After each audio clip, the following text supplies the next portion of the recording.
ఈ బంగ్లాదేశ్ జిహాదీ నా కొడుకులకి ఏ పని పాట లేక బంగ్లాదేశ్ లో అయితే ప్రొటెస్టులు చేస్తున్నారు. ఎందుకు అనుకుంటున్నారు? మన వెస్ట్ బెంగాల్ కి వాళ్ళ మమతా బెనర్జీ అక్క అయితే మళ్ళా సీఎం కావాలంట, లేకపోతే వాళ్ళ ప్రొటెస్టులు అయితే ఆపరంట. హై గైస్, బంగ్లాదేశ్ లో ఉన్న ప్రజలు మన ఇండియాకి అయితే ఒక పెద్ద వార్నింగ్ ఇచ్చారు. ఏంటది? వెస్ట్ బెంగాల్ లో ఎలక్షన్ జరిగినప్పుడు మన మమతా బెనర్జీ అక్క భయంకరంగా దారుణంగా అయితే ఓడిపోయింది కదా, అదైతే వాళ్ళకి నచ్చలేదంట. మళ్ళా వెస్ట్ బెంగాల్ కి ఎలక్షన్స్ లేకుండా మమతా బెనర్జీ అక్కనైతే అయితే సీఎం చేయాలంట, లేకపోతే బంగ్లాదేశ్ ఆర్మీని తీసుకొచ్చి మన ఇండియాని అయితే ధ్వంసం చేసి పడేస్తారంట.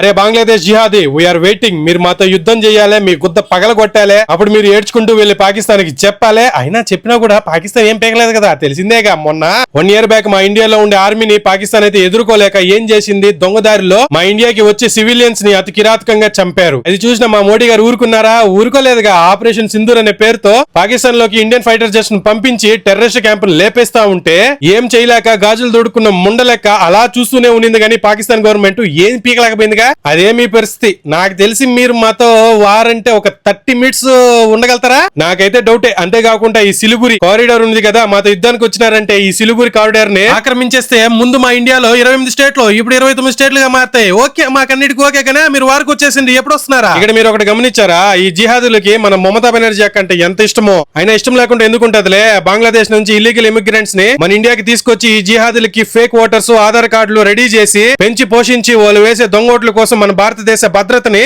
రిస్క్ లో పెట్టింది కదా. నేను ఒక్కటి ఈ బంగ్లాదేశ్ జిహాదులను కోరుకుంటా ఉండేది ఏంటంటే, మీరు ఈ మమతా బెనర్జీ అక్కని బంగ్లాదేశ్ కు తీసుకువెళ్లి మీ పీఎం గా చేసుకుని అప్పుడు మా మోడీ గారిని టార్గెట్ చేయండి. మాకైతే వద్రా నాయన, తీసుకెళ్లిపోండి స్వామి, మా వల్ల కావట్లేదు, దాన్ని ఆగలేకపోతున్నావా? అయితే ఈ కామెడీ ఇన్సిడెంట్ మీద మీ ఒపీనియన్ అనేది కామెంట్ సెక్షన్ లో చెప్పండి. అలాగే ఇలాంటి ఇన్ఫర్మేటివ్ వీడియోస్ కోసం ఇప్పుడే మన వీడియోని ఫాలో, సబ్స్క్రైబ్ చేసుకోరాజా.